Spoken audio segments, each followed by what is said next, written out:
आपके और हमारे या फिर करोड़ों देशवासियों के सामने देश का शानदार और देश का मान बढ़ाने वाला राष्ट्रगान बजता है तो यकीनन हर कोई भावुक हो जाता है। कल 77वां स्वतंत्रता दिवस है।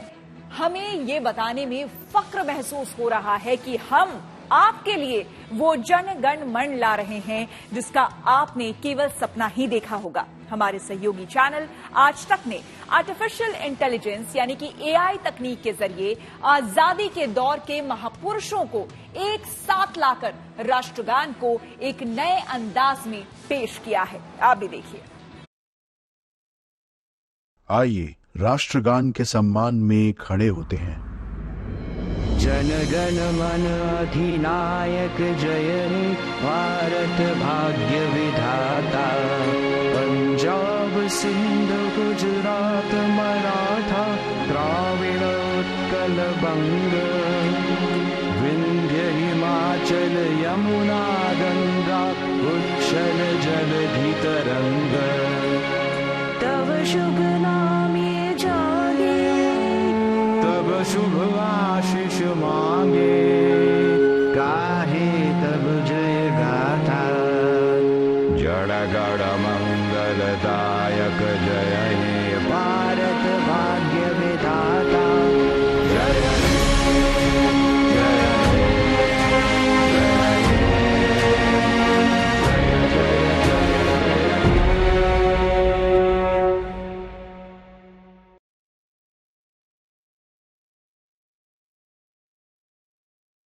और आइए शुरू करते हैं न्यूज पथ पर सफर। सबसे पहले आपको दिखाते हैं ऐसी तस्वीरें जिनका जिक्र सरे रहा है। ये तस्वीरें सुर्खियों में भी है और सोशल मीडिया पर भी है। इनसे आपका बाखबर होना बेहद जरूरी है क्योंकि चौराहे पर इन्हीं की चर्चा है। दिल्ली के कालकाजी मंदिर में भी ड्रेस कोड लागू हो गया। मंदिर समिति ने अपनी बैठक में ये फैसला लिया। उसने भक्तों से मंदिर आने के लिए भारतीय संस्कृति वाले कपड़े पहनने की अपील की। इसके लिए मंदिर परिसर में बोर्ड भी लगा दिए गए। इन बोर्ड में कटी फटी जीन्स, हाफ पैंट या नाइट सूट में मंदिर के अंदर नहीं आने की गुजारिश की गई।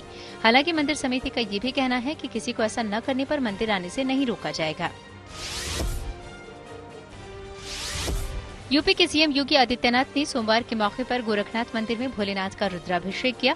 इस दौरान उन्होंने मंदिर में पूरे विधि विधान से पूजा अर्चना की और भगवान शिव का आशीर्वाद लिया। स्वतंत्रता दिवस को लेकर देश भर में आयोजन हो रहे हैं। झारखंड के रामगढ़ में तिरंगे के साथ 1000 फीट लंबी यात्रा निकाली गई। इस दौरान लोगों के बीच गजब का जोश और जज्बा देखने को मिला। इस तिरंगा यात्रा में बड़ी संख्या में स्कूली बच्चे भी शामिल हुए। वहीं महाराष्ट्र के चंद्रपुर में 100 फीट ऊंचा तिरंगा फहराया गया। पुलिस मुख्यालय में पूरे सम्मान के साथ राष्ट्रगान हुआ और देश की रक्षा की शपथ ली गई।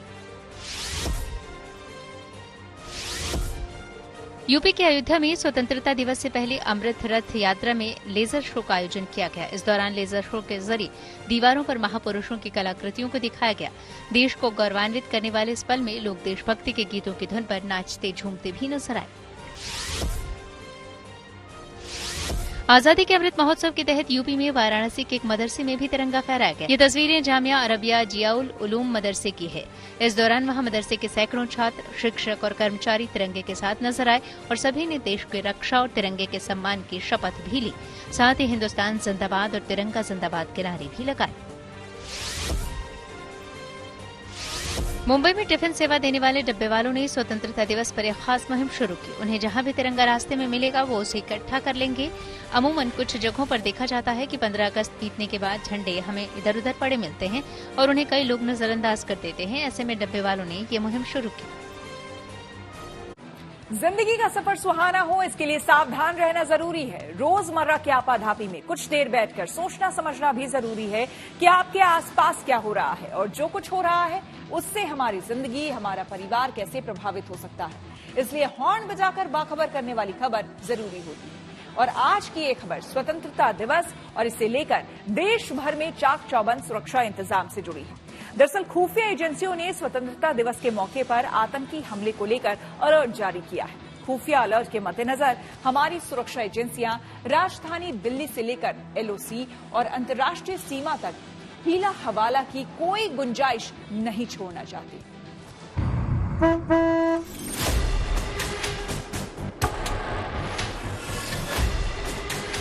वंदे मातरम, वंदे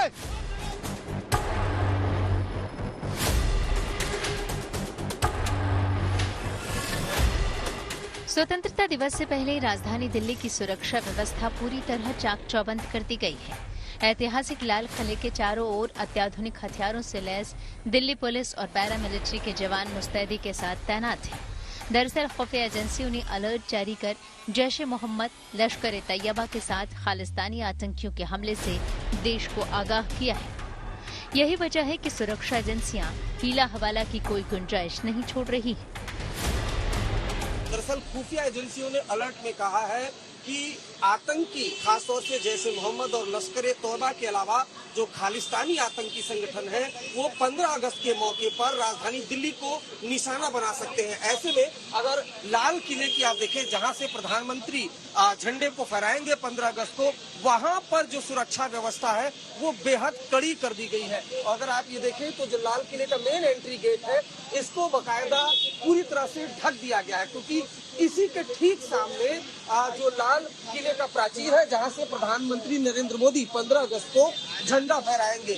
ऐसे में पूरे लाल किले को छावनी में तब्दील कर दिया जाएगा। यहाँ पर देखें आप तो जो पैरामिलिट्री फोर्सेस के जवान हैं वो अत्याधुनिक हथियारों से लैस है। इस बार स्वतंत्रता दिवस समारोह के लिए पीएम किसान स्कीम के लाभार्थियों समेत 1800 खास मेहमानों को लाल किले आने का न्योता दिया गया है, लेकिन इनकी आड़ में कोई अवांछित व्यक्ति दाखिल न हो जाए, सुरक्षा एजेंसियों ने इसका पूरा ख्याल रखा है। लाल किले के पास 1000 फेशियल रिकॉग्निशन कैमरे लगाए गए हैं। इसके अलावा एंटी ड्रोन सिस्टम तैनात किए गए हैं। 10,000 पुलिसकर्मियों की तैनाती की गई है।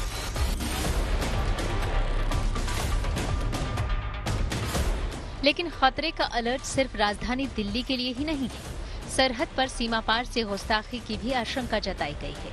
इसलिए एलओसी और अंतर्राष्ट्रीय सीमा पर तैनात सुरक्षा बलों को हाई अलर्ट पर रखा गया है। सरहद पर तैनात हमारे जवान किसी भी आपात स्थिति से निपटने के लिए पूरी तरह मुस्तैद हैं। आतंकवादियों की गतिविधियों पर नजर रखने के लिए ड्रोन का इस्तेमाल किया जा रहा है। इसके अलावा कंट्रोल रूम में सीसीटीवी के जरिए चप्पे चप्पे की निगहबानी की जा रही है। भारत माता की वंदे मातरम, वंदे मातरम, वंदे वंदे। तो यहाँ पर आप देख सकते हैं कि भारत माता की जय, वंदे मातरम की गूंज इस समय हो रही है। यहाँ पर नियंत्रण रेखा पर जय घोष हो रहा है और ये आवाज दुश्मन तक पहुंच रही है। और दुश्मन को ये समझना होगा कि भारतीय सेना जब तक यहाँ पर तैनात है नियंत्रण रेखा पर, वो अपने नापाक मंसूबों में कामयाब नहीं हो सकते हैं। उस देश की सरहद को कोई छू नहीं सकता जिस देश की सरहद की निगहबान है आंखें।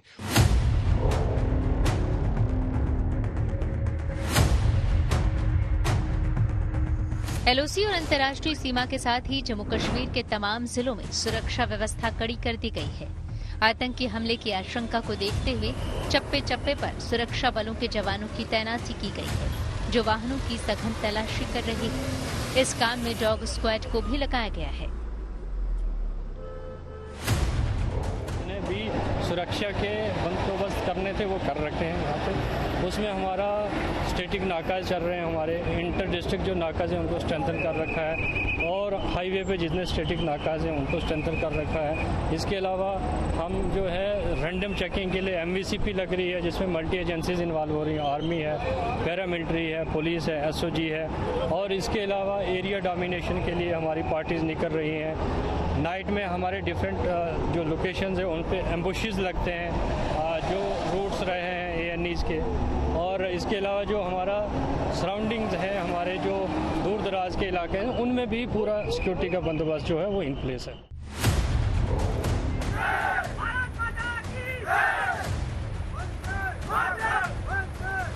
कुपवाड़ा के नौगाम सेक्टर में खास तौर पर चौकसी बरती जा रही है, क्योंकि ये एरिया घुसपैठ के लिए कुख्यात रहा है। स्वतंत्रता दिवस के मद्देनजर इस सेक्टर में तैनात सुरक्षा बलों के जवान पूरी तरह अलर्ट हैं। पूरा देश स्वतंत्र दिवस समारोह की तैयारियों में जुट गया है और जगह जगह पर स्वतंत्र दिवस समारोह की जश्न की तैयारी चल रही है। मैं इस वक्त लाइन ऑफ कंट्रोल में नौगाम सेक्टर में खड़ा हूं, जो कुपवाड़ा जिले में आता है। नौगाम सेक्टर की बात करें तो सबसे ज्यादा ये इलाका घुसपैठ के लिए बदनाम है। यहाँ सबसे ज्यादा आतंकी घुसपैठ होती है, क्योंकि इस पूरे इलाके में इतने घने जंगल और इतने पहाड़ी और दुर्गम इलाके रास्ते हैं जहाँ पर कोई इंसान कई दिनों तक एक ही जगह पर छुपा रह सकता है और किसी को भी वो नजर न आए।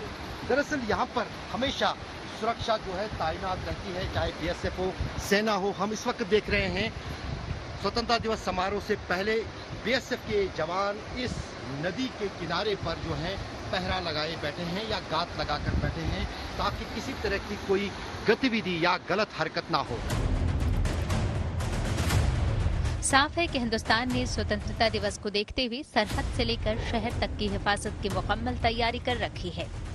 ऐसे माहौल में आतंकी साजिश तो रच सकते हैं, लेकिन उसे अंजाम तक पहुंचाने की हिमाकत उन्हें जहन्नुम पहुंचा देगी। इसमें किसी को कोई शक नहीं होना चाहिए। कुपवाड़ा से अशरफ आने, पलनवाला से सुनील जी और दिल्ली से अरविंद ओझा के साथ bureau report, good news today. Uttarakhand Himachal में भारी बारिश हो रही है। आइए आपको सीधे लिए चलते हैं न्यूज एक्सप्रेस वे पर, जहां देश से जुड़ी कुछ और जरूरी खबरें कर रही हैं आपका इंतजार। भारत लोकतंत्र की जननी है और प्राचीन। स्वतंत्रता दिवस से एक दिन पहले राष्ट्रपति द्रौपदी मुर्मू ने देश के नाम संदेश दिया। इस दौरान उन्होंने देशवासियों को बधाई दी। साथ ही राष्ट्रपति ने बताया कि देश में महिलाओं के सशक्तिकरण पर जोर दिया जा रहा है। आज विश्व मंच पर भारत की एक अलग पहचान बन रही है। वहीं राष्ट्रपति ने G20 का जिक्र किया और कहा कि देश में इसको लेकर उत्साह है। दुनिया भारत की ओर देख रही है। हिमाचल प्रदेश में भारी बारिश से कई इलाके बाढ़ की चपेट में आ गए। लगातार हो रही बारिश से मंडी, सोलन और सुंदरनगर समेत कई इलाके पानी से लबालब भरे हैं। वहीं कुछ जगहों से भूस्खलन की खबरें भी सामने आई। शिमला में शिव मंदिर पर काफी मलबा गिर गया, जिससे कई लोग फंस गए। इसके बाद वहां रेस्क्यू अभियान चलाया गया। इधर शिमला कालका रेल ट्रैक पर भी भारी बारिश का असर देखने को मिला। कुछ जगहों पर ट्रैक के नीचे से ही जमीन गायब हो गई। उत्तराखंड में भी बारिश से लोग बेहाल हैं। वहां ऋषिकेश कर्णप्रयाग रेलवे प्रोजेक्ट के तहत बन रही टनल में पानी घुस गया, जिससे 100 से ज्यादा मजदूर अंदर ही फंस गए, जिन्हें निकालने के लिए राहत और बचाव अभियान चलाया गया। उधर भारी बारिश से देहरादून के पास दून डिफेंस कॉलेज की इमारत ढह गई। मौसम विभाग ने पहाड़ों में अभी 4 से 5 दिन ऐसे ही तेज बारिश रहने का अनुमान जताया है। सरकार 15 अगस्त यानी मंगलवार से अब 50 रुपए में टमाटर बेचेगी। कंज्यूमर अफेयर्स मंत्रालय ने सहकारी संस्था NCCF और नेफेड को ये निर्देश जारी किए। कम दामों में टमाटर दिल्ली, NCR, राजस्थान, उत्तर प्रदेश और बिहार में बेचे जाएंगे। इससे पहले सरकार टमाटर 70 रुपए में बेच रही थी। हरियाणा के नूंह से राहत भरी खबर आई। दरअसल जिले में दोबारा इंटरनेट सेवाएं बहाल कर दी गई। नूंह हिंसा के बाद से वहां इंटरनेट बंद था। हालांकि अब सोशल मीडिया पर विवादित पोस्ट डालने वालों पर पुलिस प्रशासन की सख्त नजर रहेगी, ताकि आपसी भाईचारे पर असर न पड़े। खबरों के एक्सप्रेसवे से आगे रुक करते हैं सियासी ढाबे का, जहां आज की सबसे दिलचस्प खबर मौजूद है। सियासत में बेतुके बोल कई बार भारी पड़ जाते हैं, बावजूद इसके नेता सबक नहीं लेते। कांग्रेस के नेता रणदीप सिंह सुरजेवाला को ही देखिए। बीजेपी पर नाराजगी जाहिर करते करते उनका गुस्सा बीजेपी को वोट देने वाले वोटर्स पर भी फूट पड़ा। सुरजेवाला ने बीजेपी के वोटर्स को ही राक्षस बता दिया। इसके बाद जो सियासी बखेड़ा शुरू हुआ वो बढ़ता ही जा रहा है।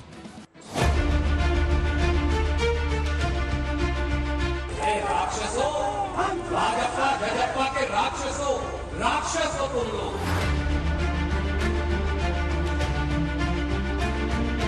मैं आज महाभारत की इस धरती से श्राप देता हूं और भारतीय जनता पार्टी का जो समर्थक है वो राक्षस प्रवृत्ति का। अब तक जनतंत्र की यही परिभाषा आपने सुनी होगी कि ये जनता का, जनता के द्वारा और जनता के लिए शासन है। यानी जनतंत्र में जनता ही जनार्दन है, वोटर ही नियंता है। लेकिन रणदीप सिंह सुरजेवाला की जनतंत्र की परिभाषा अलग है, नई है। जनता साथ है तो ठीक है, खिलाफ है तो राक्षस। अरे राक्षसों, भाजपा जजप्पा के राक्षसों, राक्षस हो तुम लोग। भारतीय जनता पार्टी को जो वोट देता है और भारतीय जनता पार्टी का जो समर्थक है वो राक्षस प्रवृत्ति का व्यक्ति है। मैं आज महाभारत की इस धरती से श्राप देता हूं। एक राक्षस प्रवृत्ति के परिवार में जन्मा ये व्यक्ति ही सोच सकता है कि इस प्रकार का अभद्र भाषा बोलना, ये मैं समझता हूं असंसदीय भाषा है। निश्चित रूप से इसका हम संज्ञान लेंगे। हरियाणा के कैथल में सुरजेवाला जन आक्रोश रैली कर रहे थे। राज्य की बीजेपी और जेजीपी सरकार पर तीखा बोल रहे थे। यहाँ तक सब ठीक था, पर धीरे धीरे इतने क्रोधित हुए कि खुद को आदिकाल के ऋषि महात्मा मानते हुए मतदाताओं को ही श्राप दे दिया।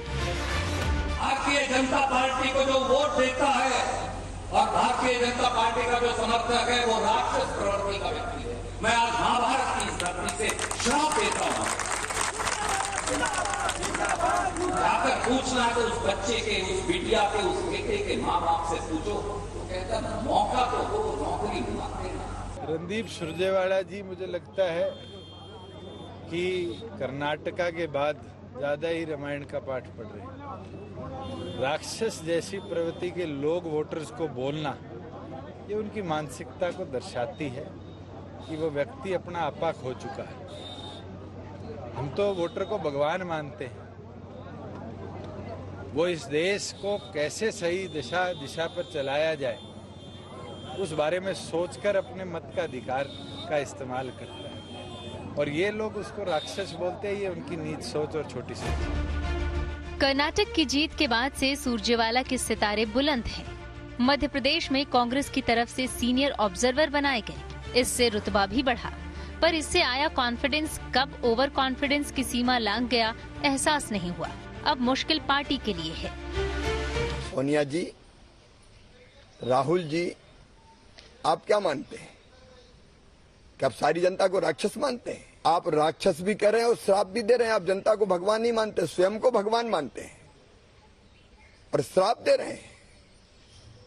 क्या यही आपकी मोहब्बत की दुकान है? भोली भाली जनता को राक्षस कहना, ये इनकी मानसिकता का परिचायक है। ये उनका घमंड है और ये घमंड कभी नहीं चलेगा। ये उनका फ्रस्ट्रेशन है और कांग्रेस बुरी तरह फ्रस्ट्रेशन में जी रही है। कांग्रेस में बेतुके बयान देने वाले नेताओं की लिस्ट में एक झटके में सुरजेवाला टॉप पर चमक रहे हैं। होना तो ये चाहिए था कि चुनावी मौसम में मतदाताओं के सामने हाथ जोड़ते, पर सुरजेवाला श्राप दे रहे हैं। अब सूरत ये है कि बीजेपी सीधे कांग्रेस नेतृत्व पर सवाल उठा रही है और कांग्रेस के नेता समझ नहीं पा रहे कि बचाव करें तो कैसे करें। What is happening in Manipur? What's happening in Northeast? Obviously, this is not Ram Rajya. This is Ravan Rajya. मुझे लगता है ऐसी बेहुदा बातें करने से इससे जाहिर होता है कि उन्होंने ये निर्णय ले लिया है कि वो विपक्ष में परमानेंट बेसिस में रहेंगे। बचपन से पढ़ते आए हैं, इतिहास सबक लेने के लिए होता है, पर शायद कांग्रेस के बड़े नेताओं का क्लास अलग है। अक्सर भूल जाते हैं इतिहास भी और नतीजे भी। पहले भी कांग्रेस प्रधानमंत्री मोदी के खिलाफ नेगेटिव बयानों का खामियाजा भुगत चुकी है। एक बार फिर रणदीप सुरजेवाला ने वोटर को ही राक्षस कहकर एक नया मुद्दा थाली में सजाकर बीजेपी को पेश कर दिया है। Bureau report, good news today. News पथ पर आगे है धन बाजार, जहां शेयर बाजार से लेकर कारोबार तक की सभी अहम खबरें होती हैं और इसका सीधा रिश्ता आपकी आमदनी आपकी जेब से होता है। तो तेज रफ्तार खबरों के बीच ये जरूरी खबरें छूट ना जाए, इसलिए आपको सीधे लिए चलते हैं धन बाजार। शेयर बाजार बढ़त के साथ बंद हुआ। सेंसेक्स में 79 अंकों की तेजी रही, ये 65,402 पर बंद हुआ। वहीं निफ्टी 6 अंक चढ़कर 19,435 पर बंद हुआ। हालांकि कारोबार के दौरान बाजार में काफी उतार चढ़ाव रहा। सेंसेक्स 500 अंकों तक फिसल गया था। दिल्ली सराफा बाजार में चांदी की कीमत में गिरावट रही, हालांकि सोने की कीमत में कोई बदलाव नहीं आया। यानी दिल्ली में अब भी 10 ग्राम सोने की कीमत 59,750 रुपए है। वहीं चांदी की कीमत में 100 रुपए की कमी आई है। यानी अब दिल्ली में 1 किलो चांदी की कीमत 72,900 रुपए हो गई है।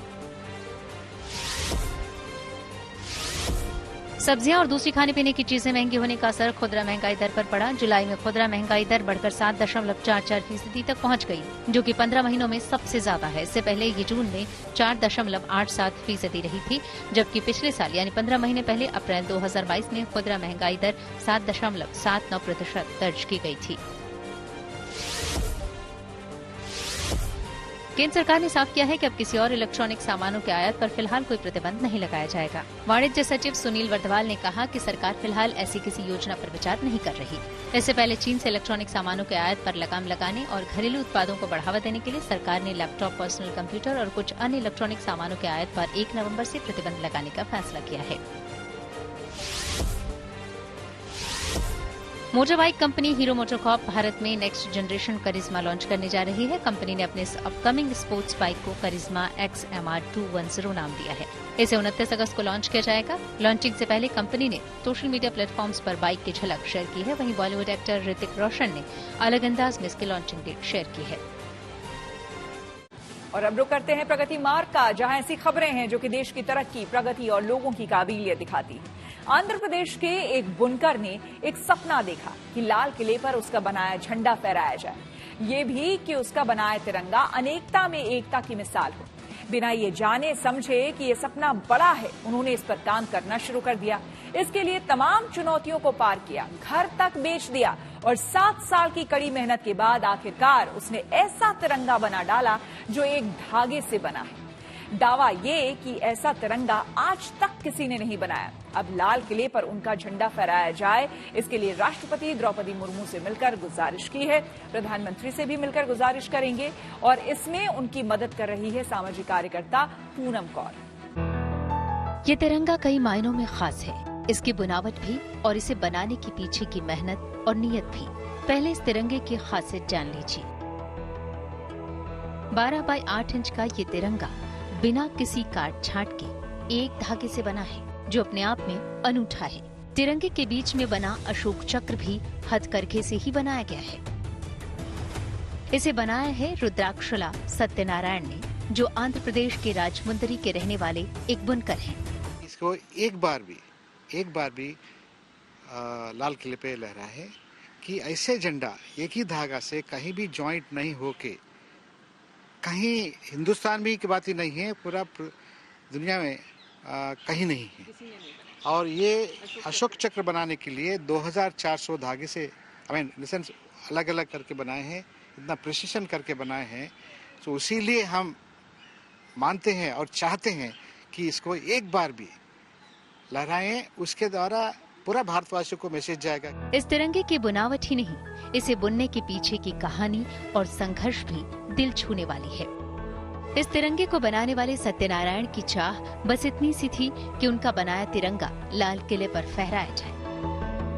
पूरा समय लगा है 7 साल, 2016 से अभी तक 7 साल में हो गए और पूरा सब मिला के खर्च हुआ है 6,50,000 पूरा प्रोजेक्ट के ऊपर।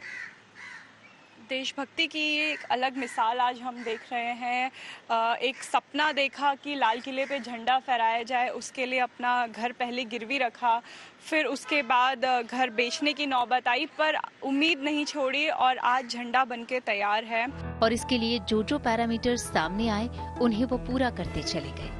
अपनी इस चाह में उन्होंने अपना घर तक बेच दिया। इनको पता नहीं था कि लाल किले पे उड़ाने के लिए क्या साइज का चाहिए, बट मेरा भूल था वो 4x6 से खिड़कियाँ।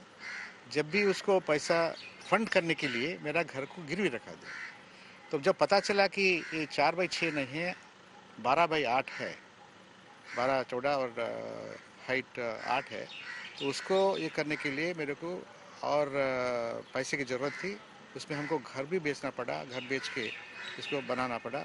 ट्रायल एंड एरर करने के लिए जो 2016 में शुरू हुई थी 4x6, अभी 7 साल हुआ कि हम इसको बनाने के पूरा प्रोजेक्ट कंप्लीट करने के लिए। तो 7 साल की कड़ी मेहनत के बाद तैयार इस अनूठे तिरंगे को लेकर अब सत्यनारायण दिल्ली आए हैं और स्वतंत्रता दिवस से ठीक पहले राष्ट्रपति द्रौपदी मुर्मू और प्रधानमंत्री से मिलकर उनसे गुजारिश करना चाहते हैं कि उनके बनाए इस खास तिरंगे को एक बार ही सही लाल किले के प्राचीर से फहराया जाए। Anamika Gaur, Delhi, good news today. और प्रभु श्री राम के सबसे बड़े भक्त हनुमान जी की स्तुति के लिए लखनऊ के एक सराफा कारोबारी ने सोने चांदी से हनुमान चालीसा तैयार की है। इस पवित्र पुस्तक के पन्नों पर सोने और चांदी की पॉलिश की गई है। इसमें हनुमान चालीसा के श्लोक और उनका हिंदी में अर्थ लिखा है। 24 पेज की संपूर्ण हनुमान चालीसा में संकट मोचन हनुमान जी का गुणगान अद्भुत तरीके से किया गया है।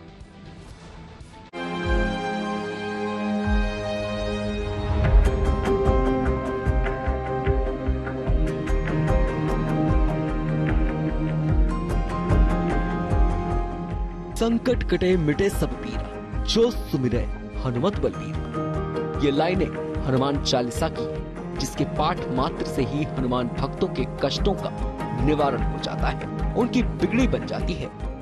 हनुमान जी के तेज समान हनुमान चालीसा की पवित्र पुस्तक अमूमन पूजा पाठ से जुड़ी दुकानों पर मिलती है, लेकिन अब लखनऊ के एक सराफा कारोबारी ने सोने और चांदी से लिखावट कर हनुमान चालीसा तैयार की है। यानी कि संपूर्ण हनुमान चालीसा सोने और चांदी से पॉलिश पन्नों पर लिखी गई है, जिसमें करीब 24 पेज है, जिस पर अंजनी पुत्र हनुमान का गुणगान है। ये हनुमान चालीसा पूरी सोने के फाइल पे है और इसमें 24 पेज हैं पूरी हनुमान चालीसा है और इसके बाद में आपका राम स्तुति है और कुल मिला के हनुमान जी की आरती है। सब मिला के 24 पेज पे है और ये इतनी अच्छी है कि आप पानी भी अगर इस पे गिर जाए तो ये खराब नहीं होती है। सबसे खास बात तो ये कि सोने चांदी के वर्क से तैयार इस हनुमान चालीसा को लेमिनेट किया गया है, जो ना तो पानी से खराब होगी और ना ही उसकी चमक कम होगी। इस पवित्र पुस्तक को कहीं भी आसानी से ले जाया जा सकता है।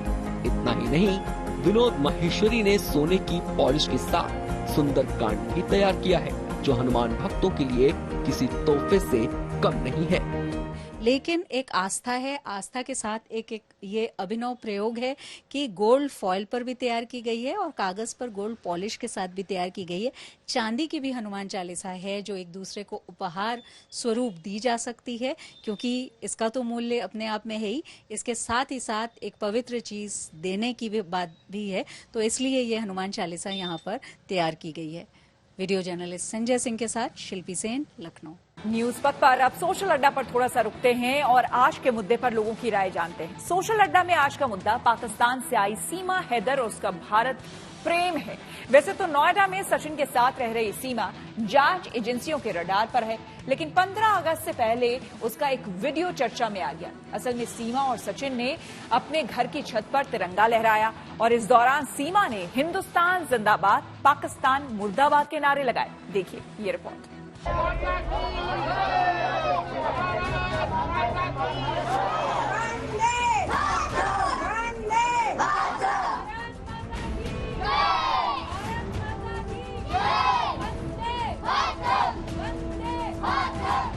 वैसे तो सरहद पार वाली इस प्रेम कहानी को भी कई इम्तिहान से गुजरना है।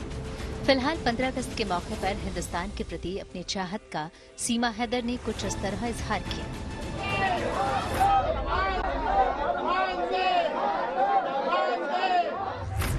कहानी ये है कि सीमा के वकील एपी सिंह सीमा और सचिन के घर पहुंचे। कुछ बातचीत हुई और इसके बाद हर घर तिरंगा कैंपेन के तहत दोनों ने अपने घर की छत पर तिरंगा फहराया। इस दौरान सीमा ने हिंदुस्तान जिंदाबाद के नारे लगाए। हिंदुस्तान जिंदाबाद, हिंदुस्तान जिंदाबाद। पाकिस्तान मुर्दाबाद के नारे से भी संकोच नहीं किया। पाकिस्तान मुर्दाबाद। इस तरह सचिन और सीमा की लव स्टोरी में देशभक्ति का रंग भी शामिल हो गया। गले में तिरंगे की तरह चुन्नी लपेटे और माथे पर जय माता दी की चुनरी बांधी सीमा ने जब हिंदुस्तान जिंदाबाद के नारे लगाए तो भीड़ का जोश हाई हो गया। हिंदुस्तान जिंदाबाद था, है और रहेगा। हिंदुस्तान जिंदाबाद था, है और रहेगा। इस प्रेम कहानी की मंजिल क्या होगी ये कहना मुश्किल है। पाकिस्तान से नेपाल होते हुए नोएडा आने वाली सीमा जांच एजेंसियों के रडार पर है। अभी तय नहीं है कि वो नोएडा में रहेगी या उसे पाकिस्तान जाना होगा, लेकिन जहां तक सीमा की बात है वो हर हाल में अपने बच्चों के साथ भारत में ही रहना चाहती है। हिंदुस्तान जिंदाबाद, हिंदुस्तान जिंदाबाद, हिंदुस्तान जिंदाबाद। वंदे मातरम, वंदे मातरम, वंदे मातरम। सरहदों को पार कर सचिन के पास आने वाली सीमा की कहानी पर एक फिल्म बनाई जा रही है, लेकिन सीमा ने साफ कर दिया कि वो खुद किसी फिल्म में काम नहीं कर रही। ना मैंने कोई साइन करा है, ना मैंने फिल्म के लिए हामी भरी। उन्होंने थोड़ी वीडियो बनाने के लिए उन्होंने सर का नाम लिया, एपी सर का नाम लिया, तभी मैंने उतनी सी उनके कहने पे वीडियो बनवाई। और दूसरी बात, जब वो चले गए तो मैंने सर से बात करी। मैंने कहा आपने भेजा था अमित जानी को, तो इनको पता ही नहीं थी, तो उस मतलब धोखे से वो आए थे। और दूसरी बात, मेरी प्रेगनेंसी की बात चल रही है, तो ये बात मैं नहीं करना चाहूंगी है कि नहीं है, ये मेरा निजी मामला है। सीमा भले ही फिल्म में काम न करे, लेकिन सोशल मीडिया पर उनकी चर्चा जबरदस्त है। घर की छत पर तिरंगा लगाने और हिंदुस्तान जिंदाबाद के नारे लगाने का ये वीडियो वायरल है।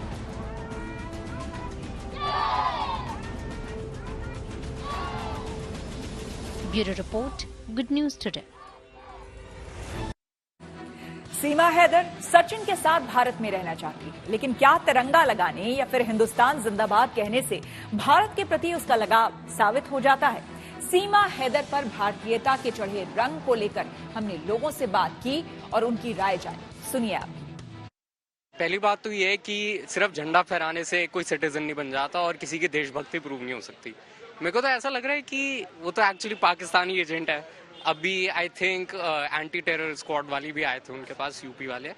तो आई थिंक उनको पहले तो देश से निकालना चाहिए, क्योंकि वो हमारी सिटीजन है नहीं एंड वो इलीगली क्रॉस करके आई है। एंड इंडिया के लॉ जो है सबसे ऊपर होने चाहिए, ऐसे कोई सेंटिमेंट वाली बात है नहीं। वो बोल रही है अच्छी बात है, लेकिन ऐसा भी हो सकता है वो सिर्फ छल के लिए बोल रही है। ऐसा सीमा हैदर को एहसास हुआ कि हम गलत जगह थे। अब जब हम यहाँ आए हैं तो गौरवान्वित होकर के वो बोला है भारत माता की। वो तो अच्छी बात है, भारत माता की जय करे, लेकिन हम लोग क्यों ऐसे उसको हाईलाइट कर रहे हैं? भारत माता जय, कोई भी भारत माता की जय बोल रहा है, उसको क्यों हाईलाइट कर रहा है? पाकिस्तान हो जो मर्जी आए घूमे फिरे जाए, और उसको सबसे मेन चीज है नागरिकता चाहिए इंडिया का। इसी वजह से दिखावा चल रहा है और कुछ नहीं है। अब वो कैसे आई, क्या करी, कुछ नहीं पता उसका कहाँ हिसाब किताब कुछ नहीं पता। 4 बच्चे वहाँ पे करके आए हैं, यहाँ पे 2-4 बच्चे और हो जाएंगे। यही तो है फैमिली प्लानिंग जो है, यही इंडिया में होना है। सोशल मीडिया प्लेटफॉर्म एक्स का बदल गया है यूआरएल। टेक्नोलॉजी से जुड़ी ऐसी ही हर एक जरूरी खबर को जानने समझने के लिए आइए चलते हैं डिजिटल गली। ट्विटर को बदलकर एक्स करने के बाद अब एक और कदम उठाया गया। कंपनी ने इसका यूआरएल बदल दिया है। यूआरएल का मतलब होता है वेबसाइट का एड्रेस। हालांकि ये बदलाव अभी सिर्फ एप्पल यूजर्स के लिए ही है, यानी अब वहां यूआरएल में twitter.com की जगह x.com दिखाई देने लगा है। साथ ही जल्द ही ये बदलाव एंड्रॉइड पर भी दिखाई देने लगेगा। अमेरिकी टेक्नोलॉजी कंपनी ओपन एआई मुश्किल में आ गई। वो अगले साल दिवालिया हो सकती है। एक रिपोर्ट में ये दावा किया गया। ओपन एआई वही कंपनी है जिसने चैट जीपीटी डेवलप किया है। कहा जा रहा है कि कंपनी इतना रेवेन्यू नहीं जुटा पा रही जिससे इसकी लागत की भरपाई हो सके। सोशल मीडिया प्लेटफॉर्म एक्स पर डीपी यानी तस्वीर तिरंगा करने के बाद कई अकाउंट से ब्लू टिक का निशान हट गया। इनमें मध्य प्रदेश के सीएम शिवराज सिंह चौहान और गोवा के सीएम समेत कई हस्तियां भी शामिल रहीं। वैसे ट्विटर यानी एक्स के ब्लू टिक को लेकर कुछ नियम हैं। इसमें ये नियम भी शामिल था कि अगर प्रोफाइल तस्वीर हटाई गई तो ब्लू टिक छिन जाएगा। हालांकि कुछ समय बाद ये ब्लू टिक फिर वापस मिल जाएगा। किम जोंग उन ने नया फरमान जारी किया है। आइए सीधे आपको लिए चलते हैं न्यूज एक्सप्रेसवे पर, जहां विदेश से जुड़ी कुछ और जरूरी खबरें कर रही हैं आपका इंतजार। रूस के पूर्वी हिस्से प्रिमोरिये में तेज बारिश के बाद बाढ़ आ गई। ऐसे में वहां रेस्क्यू अभियान चलाया गया। दरअसल इस आपदा से पूरे इलाके में हालात बिगड़ गए हैं। बाढ़ की वजह से करीब 4000 से ज्यादा घरों में पानी घुस गया है। साथ ही कई जगहों का संपर्क टूट चुका है। फिलहाल 2000 से ज्यादा लोगों को सुरक्षित जगहों पर पहुंचा दिया गया है। उत्तर कोरिया के सर्वोच्च नेता किम जोंग उन ने अपने सैन्य कारखानों का दौरा किया। इसमें मिसाइल बनाने वाली फैक्ट्री भी शामिल रही। वहीं इस दौरान उन्होंने बड़े पैमाने पर हथियारों के उत्पादन के भी आदेश दिए। पिछले हफ्ते किम जोंग उन ने युद्ध की भी तैयारियां तेज करने को कहा था। अमेरिका के हवाई द्वीप के जंगल में लगी आग के बाद अब रेस्क्यू अभियान और तेज कर दिया गया। वहां हेलीकॉप्टरों की संख्या बढ़ाई गई है ताकि प्रभावितों को निकाला जा सके और आग बुझाने में भी मदद मिले। कहा जा रहा है कि इस आग से कई लोग अभी भी लापता हैं। वहां के गवर्नर जॉस ग्रीन के मुताबिक ये वहां की अब तक की सबसे बड़ी प्राकृतिक आपदा है। न्यूजीलैंड में अब कोरोना से जुड़े सभी नियम हटा दिए जाएंगे। 15 अगस्त यानी मंगलवार आधी रात से सभी कोविड-19 प्रोटोकॉल को हटाने का ऐलान किया गया। इसका मतलब है कि अब लोगों को फेस मास्क पहनने या कोरोना होने के बाद 7 दिनों तक क्वारंटीन रहने की जरूरत नहीं होगी। हालांकि स्वास्थ्य विभाग ने लोगों को अस्वस्थ महसूस होने पर 5 दिनों तक घर पर रहने की सलाह दी है। चीन से बवंडर की तस्वीरें सामने आई। वहां के यानचिंग इलाके में इस बवंडर से काफी नुकसान हुआ। इस बीच चीन के कई और इलाकों में लैंडस्लाइड भी हुआ है। राजधानी बीजिंग में पिछले 70 साल की सबसे ज्यादा बारिश दर्ज की गई है। हॉकी टीम के लिए आई है गुड न्यूज। जी हां, खेल जगत से जुड़ी कुछ और खबरों को जानने के लिए आइए सीधे चलते हैं खेल चक्कर। एशिया कप से पहले भारतीय क्रिकेट टीम के लिए गुड न्यूज आई। केएल राहुल और श्रेयस अय्यर बल्लेबाजी का अभ्यास करते दिखे। ये वीडियो ऋषभ पंत ने सोशल मीडिया पर शेयर किया। श्रेयस को ऑस्ट्रेलिया के खिलाफ टेस्ट सीरीज के दौरान पीठ में चोट लग गई थी, जबकि राहुल को आईपीएल के दौरान फील्डिंग करते समय पैर में चोट आ गई थी। इसके बाद अब दोनों बेंगलुरु की नेशनल क्रिकेट अकेडमी में रिकवरी में जुटे हुए हैं। एशियन चैंपियंस ट्रॉफी में शानदार प्रदर्शन की बदौलत भारतीय हॉकी टीम को रैंकिंग में फायदा हुआ। वो एक पायदान ऊपर तीसरे नंबर पर पहुंच गई। भारतीय टीम ने फाइनल में मलेशिया को 4-3 से हराया था। तेज गेंदबाज मोहम्मद शमी की पत्नी हसीन जहां के डांस का एक वीडियो सोशल मीडिया पर वायरल हो गया। हसीन जहां ने ये वीडियो स्वतंत्रता दिवस से पहले सोशल मीडिया पर शेयर किया। इसमें वो जश्न आजादी के रंग में रंगी नजर आई। इंग्लैंड के तेज गेंदबाज स्टीवन फिन ने संन्यास का ऐलान कर दिया। वो पिछले 1 साल से चोट के चलते क्रिकेट से दूर थे। 34 साल के फिन ने कहा कि पिछले करीब 1 साल से वो अपने शरीर पर काम कर रहे थे, लेकिन इसमें कामयाबी नहीं मिली। इंग्लिश प्रीमियर लीग का सीजन 2023-24 शुरू हो गया। इसके एक मैच में मैनचेस्टर सिटी ने जीत हासिल कर ली। उसने बर्नली को 3-0 से हरा दिया। इसी के साथ न्यूज पॉप में मेरे यानी श्वेता झा के साथ फिलहाल इतना ही। देश दुनिया की तमाम पॉजिटिव खबरों के लिए आप देखते रहिए गुड न्यूज टुडे।